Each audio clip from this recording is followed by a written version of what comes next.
You never think it could happen until it happens to you. This is a story of a husband, wife, and son. A true story. The husband is a very successful businessman, very wealthy. He puts in long hours on the job, but both his wife and young son suffer from loneliness. Every night they sit at the dinner table and they cry together because they miss him. And he misses birthdays and anniversaries. Now the father is already very successful, but still doesn't have time for his wife and son.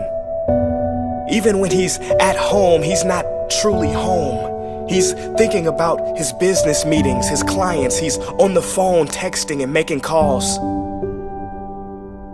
One day, the wife finally gets fed up, and she goes to her husband and says, "Honey, we are very lonely here. We miss you. Please come back to us." And the husband very lovingly says, "Darling, for the time being, no one can replace me as director. They need me. Just hold on a few more years, and when I find a new director, I will have more time for you and our son, I promise." 6 months later, the husband was driving on the same road he took home every night. He lost control of his vehicle and died.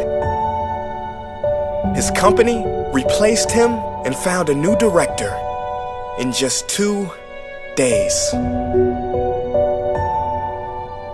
Isn't it sad that we spend so much time on the things that are urgent that we have none left for those things that are important?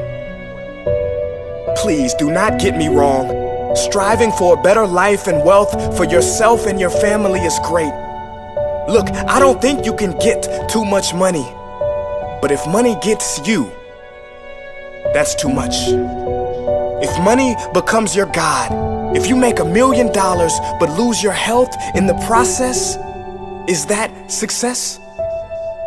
If you make it to the top of the corporate ladder but lose your friends and family in the process, is that success?